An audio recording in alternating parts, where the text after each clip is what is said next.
En el libro de San Mateo, en el capítulo número 13, San Mateo capítulo 13, versículo número 34 y versículo 35, estamos trabajando con las parábolas de Jesús. Hoy vamos a ver la séptima de 7 parábolas que el Señor Jesús presenta en este capítulo 13. San Mateo capítulo 13, versículo 34, dice la palabra de Dios. Todo esto habló Jesús por parábolas a la gente, y sin parábolas no les hablaba, para que se cumpliese lo dicho por el profeta, cuando dijo: abriré en parábolas mi boca, declararé cosas escondidas desde la fundación del mundo. ¿Podemos estar en pie para orar? Querido Padre Celestial, muchas gracias por estar con nosotros. Pedimos, oh Dios, que sus ángeles nos acompañen y su Espíritu Santo nos dirija. Permita esta noche, Padre Santo, que su Espíritu bendito nos hable y a través de su santo libro nos enseñe palabra de vida para vida eterna.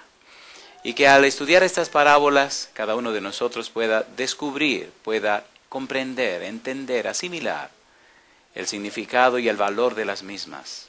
Que el resultado de este estudio sea salvación y vida eterna para nosotros. Y que desde ahora y para siempre vivamos vidas que honren, alaben y glorifiquen a nuestro Dios. Lo pedimos, Señor, y agradecemos en el nombre santo de Jesús. Amén, Señor. Amén. Muy bien.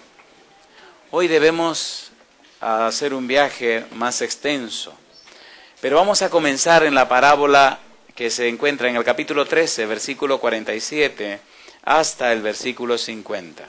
Es la séptima de las 7 parábolas que Cristo presenta en este capítulo 13. Dice el versículo 47, asimismo, el reino de los cielos es semejante a una red que echada en el mar recoge de toda clase de peces, y una vez llena, la sacan a la orilla, y sentados recogen lo bueno en cestas, y lo malo echan fuera.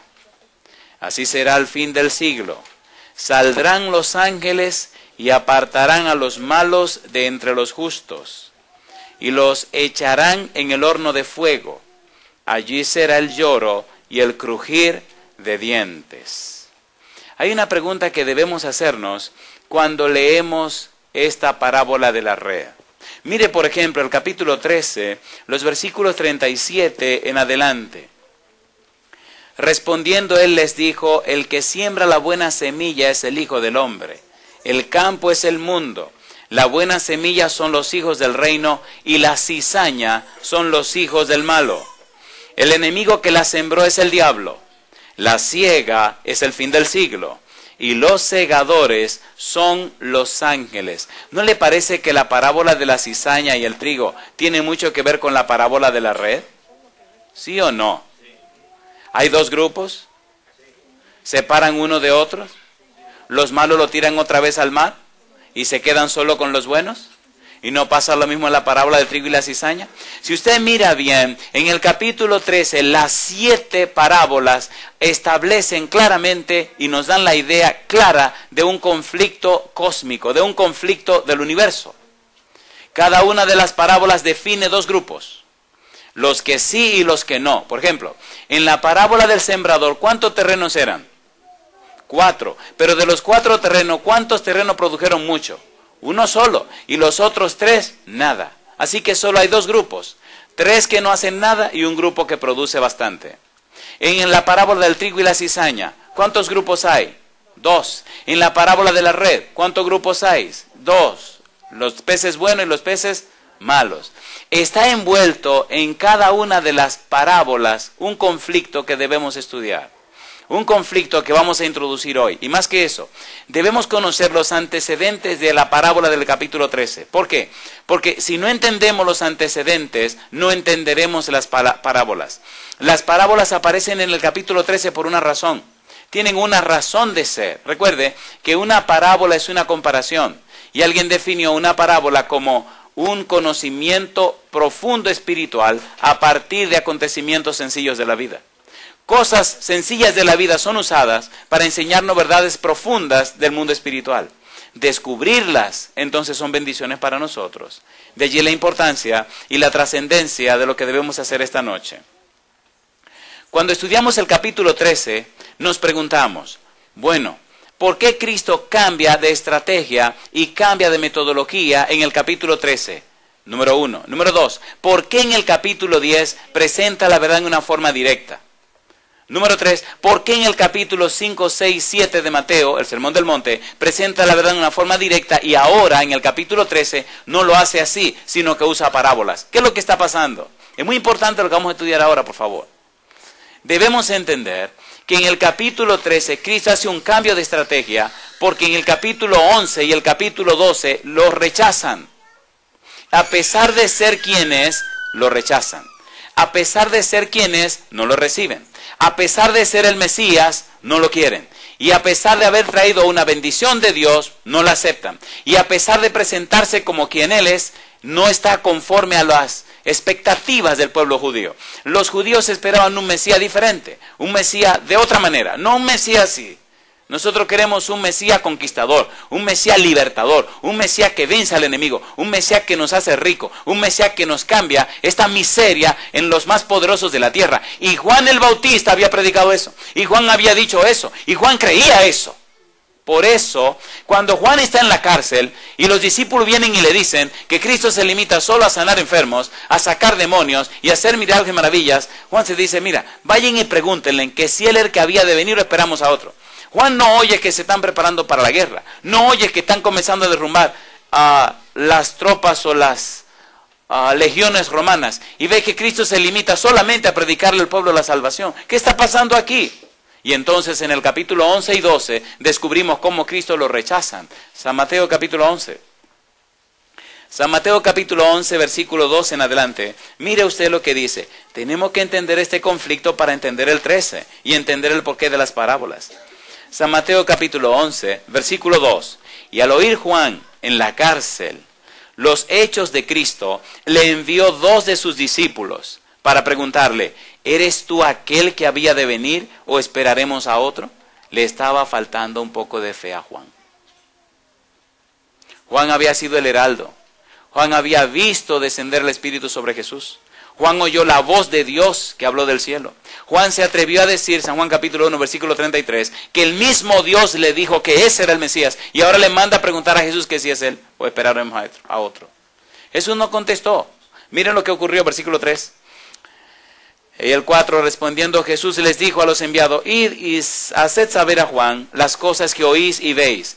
Los ciegos ven, los cojos andan, los leprosos son limpiados, los sordos oyen, los muertos son resucitados y a los pobres es anunciado el Evangelio. ¿De dónde estaba sacando Jesús esas palabras? Si usted lee Isaías capítulo 35, versículo 4 al 6, encuentra exactamente esas palabras que haría el Mesías. Y si lee Isaías 61, versículo 1, exactamente anunciaba que el Mesías vendría a hacer esas cosas. ¿Qué le está diciendo Jesús a Juan? Díganle a Juan que exactamente lo que se anunció de mí es lo que yo estoy haciendo.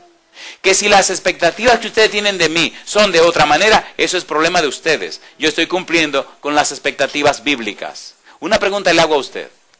¿Verdad que es mucha la gente que tiene creencias en Dios, pero no están basadas en la palabra de Dios? ¿Sí o no? ¿Verdad que muchas veces hemos creído cosas porque nos enseñaron así? Porque la heredamos así, porque nos dijeron así. ¿Cierto o falso? A ver, ¿sí o no? Y de repente nos encontramos con una verdad que nos estruja los oídos y en una verdad que no nos agrada. En estos días estaba en cierto lugar. Ay, Señor. ¿Se han dado cuenta que la gente se resiste a la palabra de Dios? ¿Se ha dado cuenta que la gente a veces le duele que la Biblia diga cosas que ellos no quieren que la Biblia diga? ¿Es así o no es así? No es una ni dos las veces que las personas me han dicho, y eso lo dice la Biblia. Digo, míralo aquí. No, espérese, yo voy a buscar mi Biblia. Entonces buscan su Biblia y cuando se lo leo en su Biblia lo dice más claro. Dicen, ay mi madre, pero es verdad que lo dice así.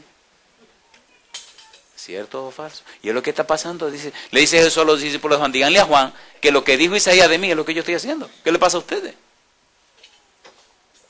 ¿Qué le pasa a ustedes? ¿Por qué no me pueden entender? ¿Por qué no me pueden creer? Capítulo 11, versículo 9.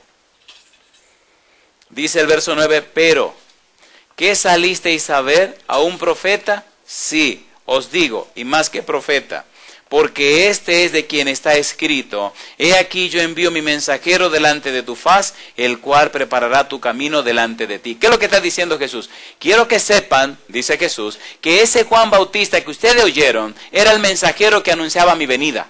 Es decir, es el heraldo que anunciaba la venida del Mesías. ¿Por qué Jesús está diciendo eso? Porque ellos deben entender que Jesús es el Mesías y Jesús sabe que Él es el Mesías. Y más aún, dice más adelante, capítulo 11, versículo número 10. He aquí envío mi mensajero delante de tu faz, el cual preparará tu camino delante de ti. Y más adelante dice, en el versículo número 14, dice el verso 14, y si queréis recibiros, él es aquel Elías que había de venir. En Malaquías 4:5 dice que el Elías vendría primero. Y Jesús le dice, ya el Elías vino delante del Mesías. El Mesías soy yo. Pastor, ¿por qué no dice estas cosas? Porque si usted no entiende el capítulo 11 y el 12, cómo rechazaron a Jesús, no puede entender por qué Jesús usó las parábolas en el capítulo 13. En el capítulo 13 Jesús usa las parábolas para decir toda la verdad que quiere decir, sin darle a los enemigos herramientas que lo puedan acusar. ¿Se acuerdan que dijimos que las parábolas no podían ser usadas en un tribunal? A ver, ¿se acuerdan o no se acuerdan? Que era una de las razones por las que Cristo enseñaba en parábolas. Vamos a ver más adelante que estaban con intención de matarlo, recién comenzando su ministerio. Y él tenía que usar una metodología apropiada para enseñar lo que quería enseñar sin darle herramienta a los enemigos de que lo mataran. No era fácil. En cada discurso Jesús se jugaba la vida y la cabeza. Y tenía que saber cómo hablaba. ¿Se imagina usted, Dios mismo hecho hombre, hablándole a seres humanos pecadores, trayéndole salvación y tener que cuidarse para que no lo maten antes de tiempo? ¿Entienden lo que quiero decir? ¿Son fáciles los seres humanos? ¿Eran duros los judíos? ¿Eran bravos los judíos? ¿Eran malos los judíos? ¿Eran terribles los judíos? ¿Y nosotros?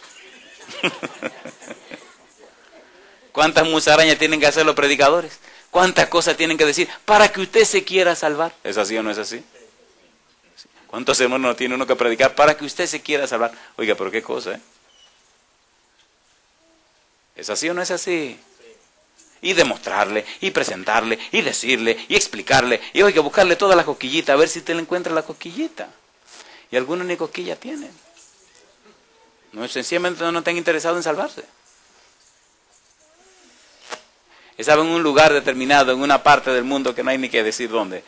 Y había una persona muy rica, de muy buena posición, que vino por curiosidad, nada más vino por curiosidad. Veía en la televisión que se anunciaba, en la radio se anunciaba, la prensa lo anunciaba, y carteles y cruzacalle por toda la ciudad. Y dice, yo quiero ver quién es esa persona. Y vino por curiosidad, y se sentó un día, una noche por curiosidad. Vino siempre curiosidad, con unos jeans, con unos tenis y un suéter. Curiosidad. A la noche siguiente vino por curiosidad, pero con un traje. Y toda la semana vino por curiosidad, y se sentaba en la tercera fila, tercera fila a la izquierda. Y una noche, por curiosidad, le dijo al pastor que quería que lo bautizaran. Y por curiosidad lo bautizamos también. Y por curiosidad es un cristiano para la gloria de Dios. Permítete que vengan muchos curiosos, que quieran conocer más acerca de la palabra de Dios. Capítulo 11, versículo 21. No solamente rechazaron a Jesús la gente común del pueblo, sino que hubo ciudades como Corazín y Betsaida que rechazaron a Jesús, que no lo aceptaron. Y no es eso solamente, sino que la ciudad de Capernaum, la que llamaban la ciudad de Jesús, también rechazó a Jesús, no lo aceptó, no lo quiso, no lo aceptaron. Y usted se queja porque la gente no lo acepta y no lo recibe. Pero si así rechazaron a Jesús. Si lee el capítulo 11, los versículos 21 en adelante, encontrará ese rechazo que hicieron a Jesús. Pero aquí viene la parte dura donde me quiero detener. Capítulo 12. Los fariseos rechazaron a Jesús. Versículo 2. Viendo los fariseos, le dijeron, he aquí tus discípulos hacen lo que no es lícito hacer en el día de reposo. Aquí comenzó la guerra. Versículo 14. Y salidos los fariseos, tuvieron consejo contra Jesús. ¿Para qué cosa dice? Para destruirle. ¿Quiénes eran los fariseos? Miren, existían los fariseos y existían los escribas. ¿Los fariseos y quiénes? Y los escribas. Los escribas, así mismo como dice, eran los que escribían la ley. Y los fariseos eran los maestros que enseñaban al pueblo. Si los maestros que enseñan al pueblo rechazan a Jesús, mi pregunta, ¿van a recomendarle al pueblo que oigan a Jesús? No, todo lo contrario. Entonces, ¿quiénes estaban impidiendo que la salvación llegara al pueblo? Los fariseos, los maestros. Recuerde que estamos hablando del conflicto cósmico. Lo que estoy diciendo con esto es que aunque Jesús es Dios que se hizo hombre, que aunque Jesús vino a traer la salvación a la tierra, había un poder maligno y perverso que estaba trabajando en la gente para que no aceptaran a Jesús. ¿Cierto o falso? ¿Sí o no? Y le hacían la vida imposible a Jesús y trataban de impedir que Jesús pudiera enseñar. En los capítulos 5, 6 y 7 de San Mateo, Jesús presenta lo que se llama el Sermón del Monte, el discurso maestro de Jesucristo. Las reglas del reino de la gracia. En el capítulo 10, Jesús presenta un discurso y un sermón claro y directo. Y eso trajo una reacción tan negativa, una reacción tan contraria, que en el capítulo 13 tiene que cambiar la estrategia. Ya no puede hablar de esa manera. Ahora tiene que cambiar la forma de presentar la verdad. Y si usted no entiende esta parte, no entiende las parábolas. Las parábolas son usadas por el Señor Jesús como un recurso de poder decirle la verdad a la gente para que el mal no impida que la verdad le llegue a la gente. Si hoy el enemigo lucha para que la gente no conozca la verdad, en la época de Jesús era peor. Es un conflicto entre el bien y el mal. Satanás luchando con sus demonios para que la gente no quiera. Y Jesús luchando con el bien para que la gente pueda escuchar. ¿Existe el conflicto hoy en día, sí o no? A ver, sí o no. No ha terminado y por eso tenemos que entender las parábolas. Veamos un poco más esta insistencia de los fariseos. Versículo 15, capítulo número 12. Sabiendo esto, Jesús se apartó de allí y le siguió mucha gente y sanaba a ¿cuántos? Sanaba a todos. Versículo 24. Mas los fariseos al oírlo decían, este no echa fuera los demonios, sino por Belcebú, príncipe de los demonios. Así que están diciendo que Jesús tiene ¿a quién? Al demonio. ¿Es fuerte la batalla? ¿No ha sentido usted que hay algo muy malo que no quiere dejarle crecer en el conocimiento de la palabra de Dios? ¿No ha notado usted, a pesar de los años que tiene siendo cristiano, que usted no está en la altura y en el nivel espiritual que debería estar con tanto tiempo que tiene en la iglesia? ¿Es así o no es así? Entonces, ¿se está desarrollando el conflicto en la vida suya? A ver, ¿sí o no? ¿No se ha dado cuenta que hay 1000 cosas que nos distraen de un conocimiento más profundo, más cierto de la palabra de Dios? Algunos cuando toman la Biblia le cae sueño. O cuando compran un libro comienzan y ya no saben ni por dónde van. O cuando están orando, de repente se eleva el santo al cielo y ya no saben ni lo que están diciendo en la oración. ¿Sí o no? ¿Sí o no? Y agarran el folleto de la escuela sabática y no saben por dónde iban antes. Y eso se le hace un lío a la vida. ¿Está fuerte el conflicto entre el bien y el mal, sí o no? Entonces Jesús hace un cambio en la estrategia. Y ahí llegamos al capítulo número 13. En el capítulo 13 Jesús usa las parábolas. Quiero enfatizar mucho este asunto del uso de las parábolas porque es fundamental para todas las 2 semanas que vamos a trabajar. Allí en las parábolas Jesús hace uso del conocimiento que tiene para presentar una verdad tan clara, pero a la vez tan disfrazada, de manera que los niños lo puedan entender y los más sabios se puedan hasta confundir.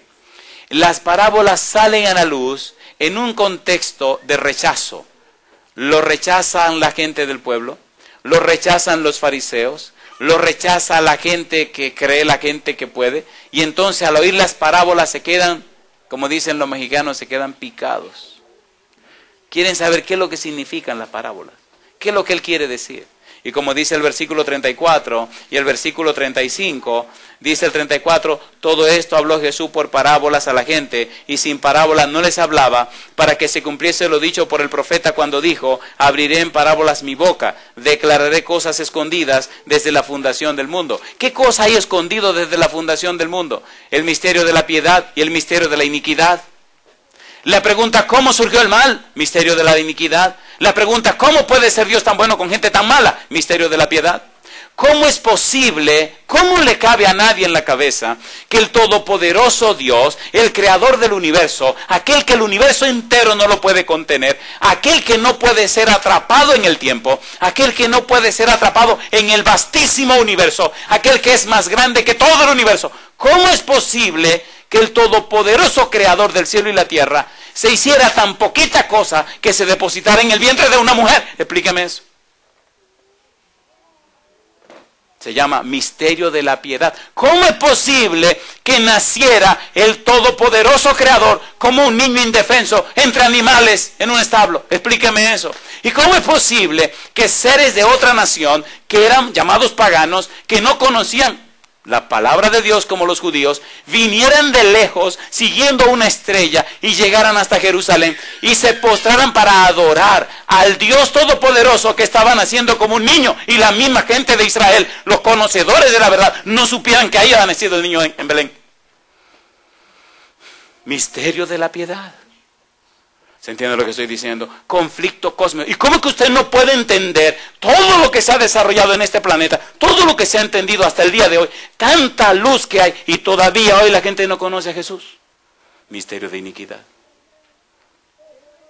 ¿Cómo se explica que personas denominadas cristianas todavía se odien unos con otros y se rechacen unos con otros y que piensan vivir en el mismo cielo? Misterio de iniquidad. ¿Sí o no?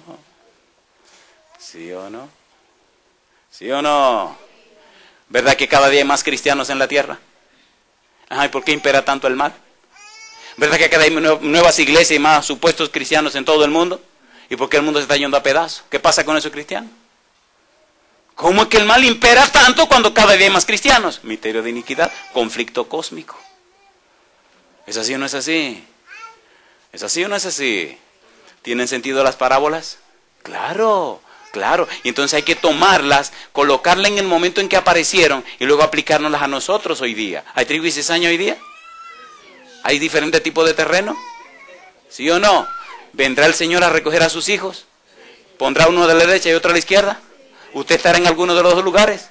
Pero vamos a ser sinceros, usted y yo esta noche. ¿Verdad que eso no le quita el sueño?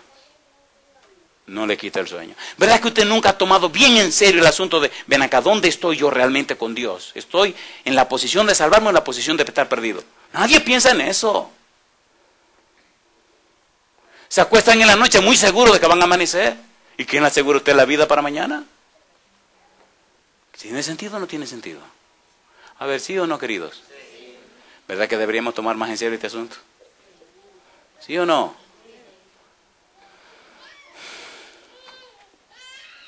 Estaba en una universidad, hablando para estudiantes. Los estudiantes tienen unas preguntas muy interesantes y muy curiosas también. Y se me acerca una muchachita con cara de buena gente, con cara de ángel, pero no de ángel caído, sino cara de ángel. Y con su falda larga y su carita de buena gente y toda esa bobería que la gente usa para engañar. Había una fila larga de muchachos, como 40 muchachos haciendo turno, había que atenderlo. Así que me sentaba a las 9 de la mañana y me paraba de ahí a las 12:30 para ir a comer. Y era muchacho y oyendo todo tipo de historia y preguntas, y se iba uno y venía el otro, y ahí tenía que aguantarme porque a eso fue que fui. Y viene este ángel caído y me pregunta, me dice, míreme. Digo, mire, ¿qué es lo que tú quieres que yo te mire? Y dice, ¿cómo usted me ve? Digo, tú, sí, una mentirosa, una persona falsa que finge y que engaña. Así, eso es lo que quiere que yo te diga. Y se queda así y me dice, ¿cómo así? Digo, tú sabes muy bien la poca vergüenza que tú haces y estás fingiendo cristianismo y tú no eres nada. Y empezó a llorar. Digo, ¿tú no crees que ya es tiempo de ser un poquito más seria y de decir verdaderamente lo que tú eres? Es verdad que hay muchos cristianos falsos. ¿Verdad? ¿Sí o no? Sí. Y creen que están engañando el mundo. Se están engañando ellos mismos. Pero hay que mucha gente sincera que quiere conocer la verdad. ¿Sí o no? Gente que quisiera entregarle su corazón a Dios y están confundidos por los malos testimonios que hemos dado nosotros. ¿Es así o no es así? Entonces necesitan conocer la verdad. De eso se trata el conflicto cósmico. ¿Cómo el mal se ha metido dentro del bien? ¿Dónde sembraron la cizaña? En el campo del Señor. ¿Y el trigo y la cizaña tuvieron que hacer qué cosa? Crecer juntos. ¿Quién sembró la cizaña? ¿Dónde la sembró? En el campo de Dios. ¿Dónde está la cizaña sembrada? En el campo de Dios. Ahora una pregunta le tengo. ¿Hay que odiar la cizaña? No. ¿Hay que amar la cizaña? Sí, pero usted tiene que entender qué significa amar. Amar significa tener un comportamiento apropiado con la cizaña. Tratar a la cizaña con respeto y consideración. ¿Por qué? Si usted quiere descubrir la primera cizaña que hay en la iglesia, mírese al espejo. Y posiblemente vea la primera cizaña. Una persona que es trigo jamás se alardea de ser trigo. Todo trigo se siente humanamente pecador e indigno y sin ninguna cosa a su favor. ¿Cierto o falso? Todo cristiano verdadero es humilde, es sencillo y está dispuesto a servir y a darse para la gloria de Dios. La cizaña no. Mira, mejor sigamos con esto para evitarnos problemas, ¿verdad? Las parábolas son recursos didácticos. Número 1, captan el interés. Número 2, hacen que la verdad sea concreta. Número 3, tienen una función didáctica, dinámica y progresiva. Número 4, impulsaron a las personas a descubrir la verdad por sí misma. Y número 5, traen lo que es un cumplimiento profético. El cumplimiento de lo que Dios ha determinado y quiere para sus hijos, presentado de manera tal que ellos puedan interesarse en descubrir el valor y el significado de las palabras que salen de la boca de Jesús. Jesús presenta ahora la verdad del reino en parábolas para que los que viendo no vean y los que oyendo no entiendan y no se arrepienten y no se salven. Ay, ya la regó el pastor. Y entonces, ¿se han dado cuenta que mucha la gente curiosa que oye la palabra de Dios, pero no tienen amor por la salvación? Las parábolas son lanzadas para despertar en la gente el interés. Y todo el que tiene verdadero interés de la salvación, entonces se acerca para conocer el valor de las parábolas. ¿Cierto o falso? En la parábola del sembrador, ¿dónde regó el sembrador la semilla? En todas partes, ¿sí o no? En todas partes. ¿Cayó semilla junto al camino? ¿Se la comieron las aves? ¿Cayó semilla entre pedregales? ¿Se ahogó cuando el sol afloró? ¿Cayó semilla entre los espinos? Se ahogaron con el, pero la siguió regando. ¿Sigue el Señor regando semilla por todas partes a ver si se germina en algún lugar? ¿Sí o no?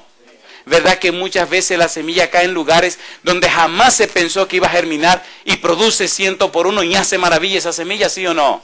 Es semilla de Dios. Semilla de Dios. Las cosas que Dios puede hacer, nadie la puede imaginar. Hacía 5 años que no iba a la República Dominicana. Había un muchacho en su casa viendo televisión y alguien le comentó, ¿sabe quién viene una semana para acá? ¿Quién? El pastor fulano de tal. No me diga, hace 5 años que no lo vemos. No, yo tengo 8 años que no lo veo. Ah, pues vamos a ir una noche a verlo. Sí, ok, para salvarlo, sí, vamos. Este muchacho tenía como 7 u 8 años que se había ido de la iglesia, se había puesto a hacer cosas que no convienen y bueno, se había divorciado y su vida era un desastre y fue a curiosear. Un tipo alto, tiene como 6'5 o 6'6". Y llega esa primera noche, cuando termino de predicar que salgo afuera, viene y me abraza y me dice, ay pastor, cuánto tiempo que no lo veía. Voy a estar viniendo esta semana para poder compartir con usted, sé que se va muy pronto. Le digo, ¿cómo no? Su abuela tiene 92 años. Es una mujer cristiana de fe y una mujer que ama la oración. ¿Y qué ocurrió? Al final de la semana, como para el jueves, él se me acerca lloroso y me dice, llamé a mi abuela y le dije que el sábado yo voy a arreglar mi vida con Dios. No sé lo que me pasó durante esos 6, 7 años. ¿Cómo es que yo estaba tan lejos de Dios? ¿Cómo es que yo estaba haciendo cosas tan raras? Si nunca en mi vida yo amé esas cosas. Y pasé 6 años de mi vida haciendo esas pocas vergüenzas. Y ahora esta semana yo siento como si mi mente se me hubiera limpiado. Y me pregunto, pero ¿cómo es que yo estuve en esas cosas? Llamé a mi abuela y le dije, abuela, ven el sábado que yo me voy a bautizar. Una pregunta le hago a usted. ¿Trae el Espíritu Santo luz a la mente de la gente? ¿Cambia el Espíritu Santo el corazón de la gente? ¿Sí o no? Pero la gente hay que exponerla a la palabra de Dios. A la gente hay que presentársela a la palabra de Dios. De allí la importancia de lo que estamos estudiando. San Mateo capítulo número 7, versículo 24 al 27, tienen la misma conclusión que la parábola de la red y que la parábola de la cizaña. Recuerde que estamos trabajando y presentando ese conflicto cósmico que no solo se desarrolla en el universo y no solo se desarrolla en la tierra, sino que se desarrolla en cada corazón presente. ¿Verdad que dentro de su corazón hay una vocecita que le dice, entrega tu vida a Jesús? Y hay otra vocecita que le dice, ahora no. ¿Cierto o falso? Y hay una lucha entre un sí y un no, y un sí y un no, y un sí y un no. Mira lo que dice el Señor Jesús. Termina San Mateo capítulo 7, versículo 24 en adelante. Cualquiera pues que me oye estas palabras y las hace, le compararé a un hombre prudente que edificó su casa sobre la roca. ¿Y qué dice ahora? Descendió lluvia y vinieron ríos, y soplaron vientos, y golpearon contra aquella casa, y no cayó porque estaba fundada, ¿dónde? Sobre la roca. Pero cualquiera que me oye estas palabras y no las hace, le compararé a un hombre insensato que edificó su casa sobre la arena. Y descendió lluvia, y vinieron ríos, y soplaron vientos, y dieron con ímpetu contra aquella casa, y cayó, y fue grande su ruina. ¿Qué nos está diciendo Jesús? Querido, no solo escuches estas cosas, acéptala, vívela, hazla tuya, y cuando la tormenta y la tempestad venga, no te podrá vencer. ¿Tiene sentido o no tiene sentido? Capítulo número 10, versículo 40 al 42. La misma conclusión. Capítulo 10, versículo 40. El que a vosotros recibe, a mí me recibe. Y el que me recibe a mí, recibe al que me envió. El que recibe a un profeta, por cuanto es profeta, recompensa de profeta recibirá. Y el que recibe a un justo, por cuanto es justo, recompensa de justo recibirá. Y cualquiera que dé a uno de estos pequeñitos un vaso de agua fría solamente, por cuanto es discípulo, de cierto os digo que no perderá, ¿qué cosa? Su recompensa. ¿A dónde queremos llegar? ¿Qué es lo que queremos decir? Escuche por favor. Las parábolas tienen un fin. El fin de las parábolas es que cada persona que la escuche alcance la salvación. ¿Verdad que de los 4 terrenos el último era el terreno bueno? ¿Verdad que en la parábola del trigo y la cizaña el Señor, el dueño, no dice que arranquen la cizaña, sino que la dejen hasta el final? Una pregunta. ¿Verdad que entonces en el momento en que es sembrada la cizaña, hasta el momento que llegue el final de la cosecha, ¿verdad que hay un margen de tiempo donde la cizaña puede ser cambiada en trigo? ¿Sí o no? ¿Sí o no? ¿Sí o no? ¿Puede Cristo cambiar corazones? ¿Puede una cizaña mala y perversa al Señor cambiarle y convertirse en trigo? Pablo, ¿qué cosa era? Una tremenda cizaña. ¿En qué la convirtió? En una maravillosa planta de trigo. Yo no sé si tú eres trigo o cizaña. Una cosa yo sé, que si eres cizaña, el Señor te puede cambiar en trigo. Yo prefiero siempre pensar que posiblemente soy una cizaña y que necesito orar, ayunar, rogar y clamar a Dios para que me convierta en un hermoso trigo. Porque casi todo el mundo dice que es trigo, pero cuando vive como cizaña. Mire qué ironía. ¿Sí o no? ¿Sí o no? ¿Qué le gustaría ser? ¿Trigo o cizaña? ¿Qué tipo de peces le gustaría ser? ¿Un peces bueno o peces malos? Vamos a ver todo lo que hemos dicho esta noche en otra parábola. Bueno, no quisiera lanzarme a esa parábola porque el tiempo no nos daría. Pero vamos a cerrar todo esto con un pensamiento del Señor Jesús. ¿Está interesado Jesús en salvar a la gente? ¿Puede Jesús salvar a la gente? En el capítulo 11 precisamente, donde rechazan a Jesús, miren lo que Él dice. San Mateo capítulo 11, versículo 28. ¿Qué dice Jesús? Venid a mí todos los que estáis trabajados y cargados. ¿Y qué dice? Y yo os haré descansar. Llevad mi yugo sobre vosotros y aprended de mí, que soy manso y humilde de corazón, y hallaréis descanso para vuestras almas. ¿Por qué dice ahora? Porque mi yugo es fácil, ¿y qué cosa? Y ligera mi carga. Recuerde que Cristo está enseñando parábolas. Esas parábolas son parte de las enseñanzas de Jesús. Esas parábolas son parte de la palabra de Dios. Esas parábolas son parte de los dichos sabios y profundos del Señor Jesús. De manera que esa palabra de Jesús, esos dichos de Jesús, esa verdad de Jesús presentada en parábola es lo que se conoce como su yugo. Por eso dice, mi yugo es fácil y ligera mi carga. Y es lindo cuando Él dice, llevad mi yugo sobre vosotros y añade, aprended de mí. ¿Por qué dice llevad mi yugo y aprended? Porque su yugo son las enseñanzas. Ahora, ¿qué hace la palabra de Dios en nosotros? Primera de Pedro capítulo 1. Mire qué cosa linda. Primera de Pedro capítulo número 1. Y aquí vamos a ir aterrizando. Primera de Pedro capítulo 1, versículo número 18 en adelante. Dice, sabiendo que fuisteis rescatados de vuestra vana manera de vivir, la cual recibisteis de vuestros padres no con cosa corruptible como oro o plata, sino con la sangre preciosa de Cristo, como de un cordero sin mancha y sin contaminación, ya destinado desde antes de la fundación del mundo, pero manifestado en los postreros tiempos por amor de vosotros. Y dice ahora, y mediante el cual creéis en Dios, quien le resucitó de los muertos y le ha dado gloria, para que vuestra fe y esperanza sean en Dios, habiendo purificado vuestras almas por la obediencia a la verdad mediante el Espíritu, para el amor fraternal no fingido, amaos unos a otros entrañablemente de corazón. Y dice ahora, siendo renacidos, no de simiente corruptible, sino de incorruptible, ¿por qué cosa dice? Por la palabra de Dios que vive y permanece para siempre. ¿A través de quién podemos nacer de nuevo? De la palabra de Dios. ¿Dónde podemos tener un nuevo origen? En la palabra de Dios. ¿Dónde está el nuevo comienzo? En la palabra de Dios. Alabado sea el nombre de Dios. ¿Y qué estamos estudiando cada noche? La palabra de Dios. Bendito sea el nombre de Dios. Ahora, ¿qué es lo que esa palabra es capaz de hacer? ¿Qué es lo que ese yugo es capaz de hacer? Aquí vamos a ir a una nota bien alta y bien hermosa, y creo que será una bendición para todos. Hay una palabra judía, una palabra hebrea, es la palabra Torah. ¿Cuál es la palabra? Torah.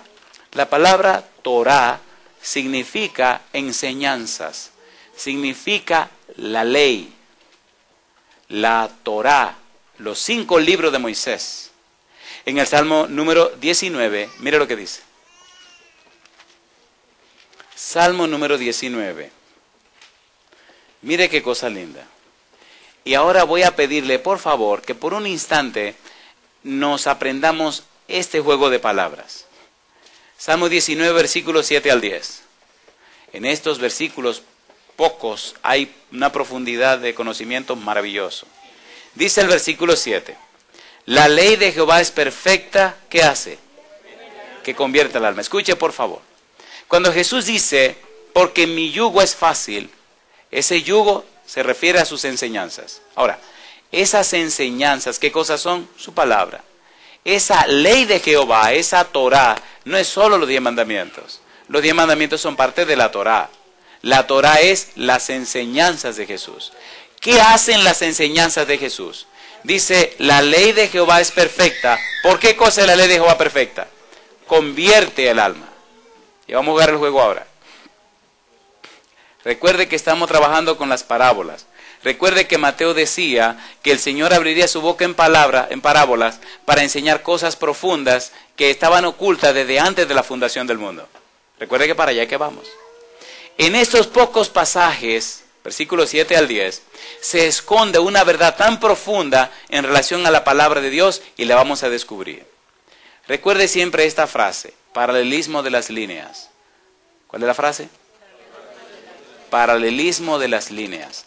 Es una figura hebrea que se usa frecuentemente en el Antiguo Testamento, donde el escritor presenta la misma verdad con diferentes aspectos. ¿Quieren verlo? Mire su Biblia. Versículo 7. La ley de Jehová es perfecta. El testimonio de Jehová es fiel. Los mandamientos de Jehová son rectos. El precepto de Jehová es puro. El temor de Jehová es limpio. Los juicios de Jehová son verdad. Todo lo que acabamos de leer es la misma cosa. ¿Se entiende, por favor? ¿Qué es? La misma cosa. La palabra de Dios. La ley de Jehová, la Torá. Ahora, ¿por qué la ley de Jehová es perfecta? Y entonces explica, porque convierte el alma. La palabra nefes, la palabra alma, significa persona. ¿Por qué la palabra de Jehová es perfecta? Porque cambia a la persona, porque transforma a la persona, porque redime a la persona, porque hace nueva a la persona. Y no leímos en 1 Pedro 1, capítulo 1, versículo 23, que decía que somos renacidos en la palabra de Dios. ¿Sí o no?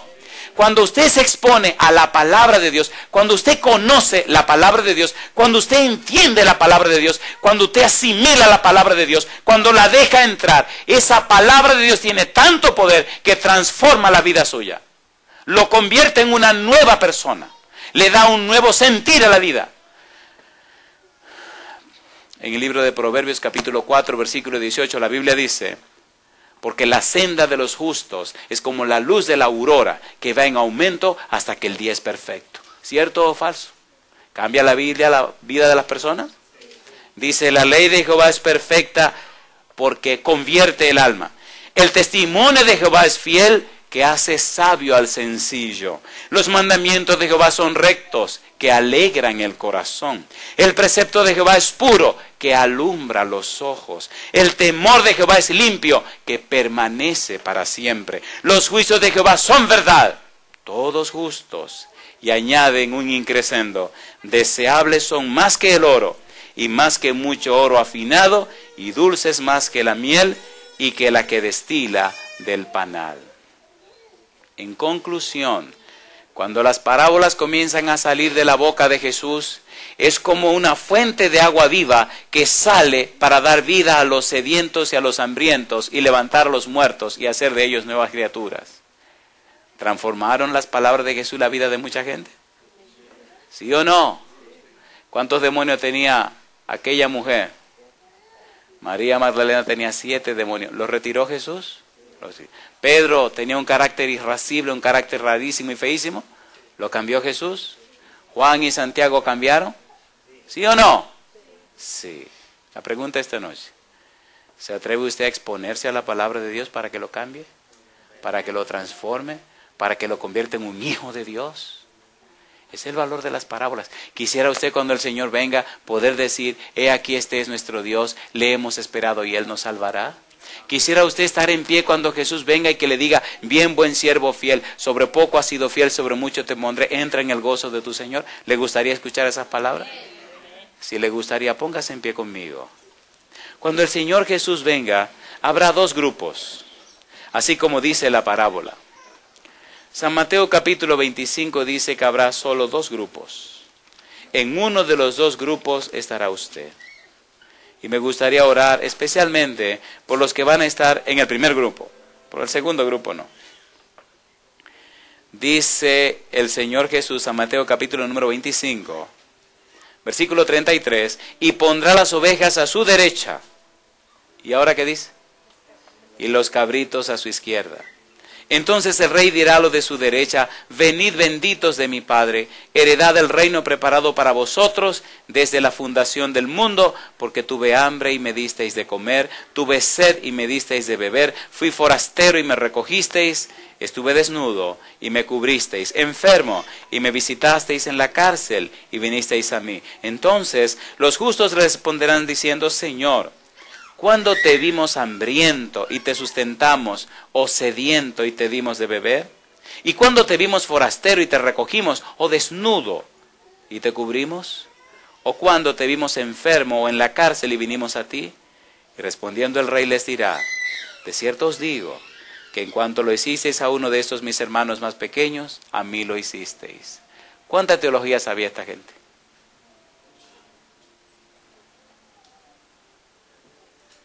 ¿Verdad que la vida cristiana es un estilo de vida? ¿Sí o no? ¿Le gustaría a usted dejar que el Espíritu repose en usted para tener un cambio en su estilo de vida? Miren, señores, no es asunto de religión, es asunto de relación. Hay mucha gente religiosa que se va a perder, porque fueron religiosos pero no fueron cristianos.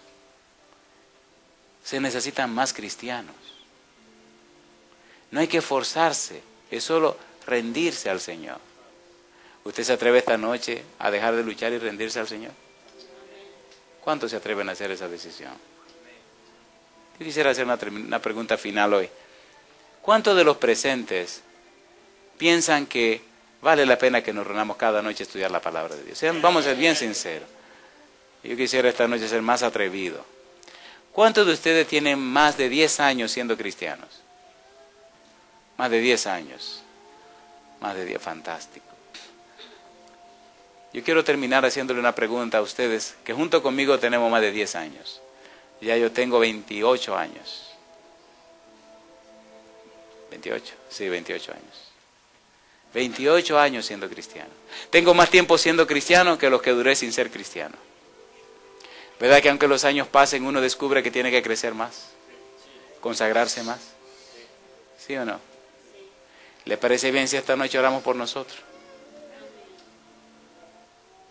Si nuestro testimonio no es bueno, estos amigos y amigas que están viniendo a conocer la palabra de Dios, puede que queden chasqueados en el camino. ¿Es así o no es así? El enemigo hace que nosotros fallemos para que ellos se confundan y ellos se pierdan también. Con todo respeto, ¿me permiten orar esta noche especialmente por nosotros los que tenemos más tiempo en esto? ¿Cuántos tienen de 1 a 10 años que son cristianos? De 1 año a 10 años, estos son los babies, los bebecitos. De 1 a 10 años. ¿Y cuántos no tienen ningún tiempo siendo cristianos porque no han hecho un compromiso con Dios de ser cristiano y de entregarse y caminar como Dios quiere? ¿Cuántos no tienen ningún tiempo? ¿Pueden levantar su mano? Aquí veo 2 manos, allá veo otra mano. ¿Quiénes más no tienen ningún tiempo, que no han tenido experiencia de vida cristiana? Aquí hay varias manos. ¿Podemos orar también por ellos? ¿Oramos ahora?